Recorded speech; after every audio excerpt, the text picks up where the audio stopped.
The mighty Mississippi River is an integral part of St. Louis. The Gateway Arch Riverfront is a major tourist attraction. Plus, local residents aesthetically enjoy the Mississippi's many tributaries.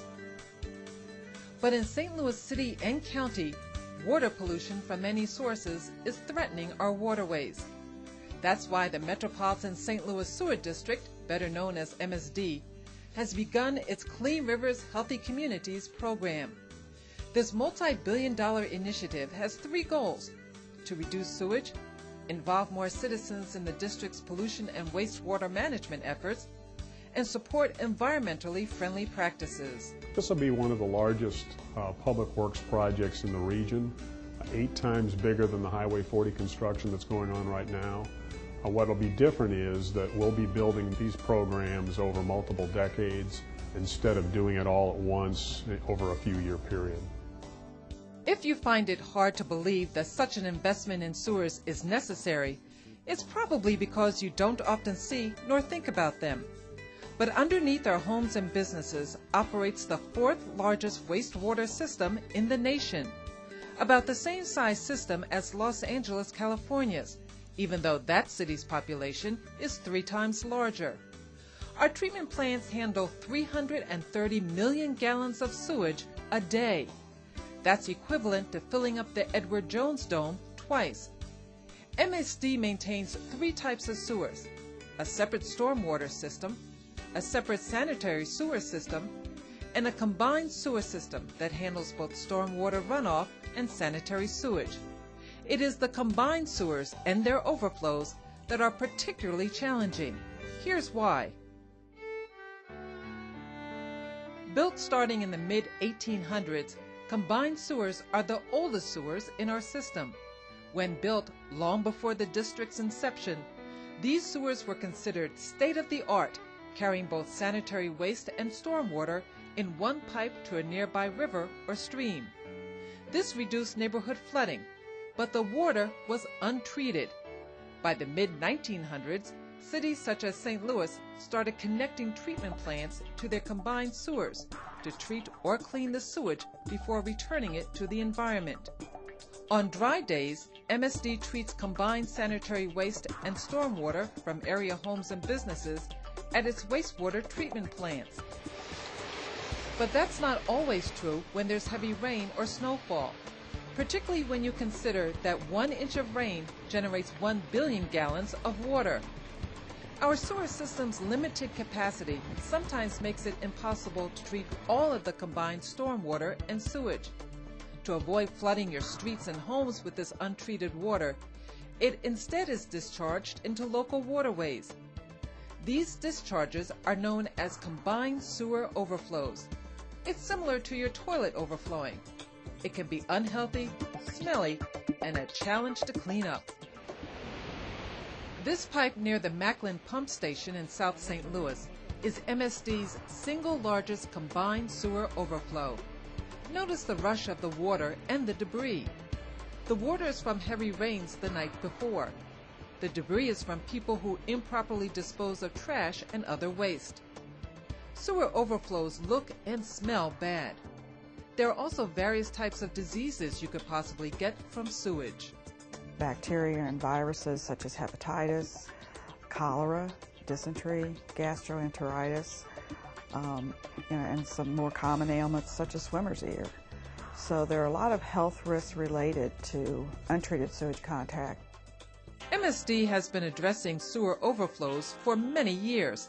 Since 1992, we have spent more than $500 million on combined sewer improvements to upgrade our treatment plants and improve inspection and maintenance. Still, nearly 200 combined sewer overflow locations remain, primarily along the Mississippi River and the River Des Peres and its tributaries. These overflows discharge more than 13 billion gallons a year. There are over 700 communities in the nation that have combined sewers that are coming to grips with these sorts of problems. So it's not a unique situation to St. Louis. It exists throughout the country. State and federal regulators are now mandating that all sewer districts across the country control and reduce their combined sewer overflows.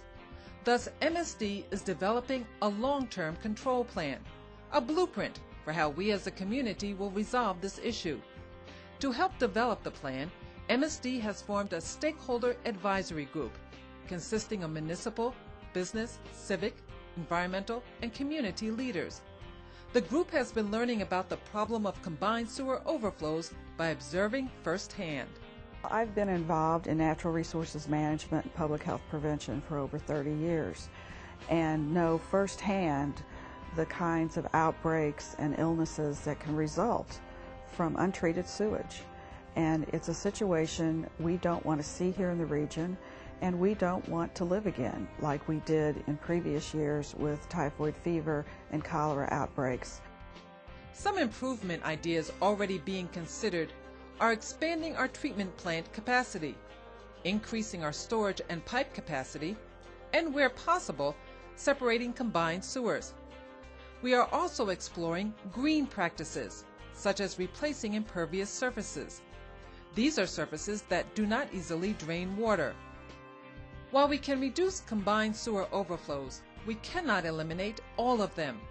With our aging and complex system, eliminating them is unrealistic from an engineering and financial viewpoint. However, just by what we know today, sewer improvements to reduce combined sewer overflows would cost nearly $4 billion and take several decades to implement. Thus, as a community, we must decide what to do and how to pay for it. Unlike in the past where there was a lot of federal grant money, these sorts of projects today are paid for largely with ratepayer dollars that are local. We want to be as careful as we can be about getting every benefit we can for the dollars we spend, and being really cognizant of the fact that people on fixed incomes have to pay the freight for this sort of program. It'll largely be paid for with local dollars, but we want to take advantage of state and federal loans and grants that are available. While the long-term control plan will take decades to implement, there are steps that all of us can take today to improve our water quality. If you're a resident, disconnect your rain gutters and downspouts if possible and let the water seep into the ground. Properly dispose of pet waste, yard waste, and trash by putting it in receptacles. Take grease or oil to a recycling center instead of pouring it down your toilets or drains. This is also true for household hazardous waste like paints and cleaners.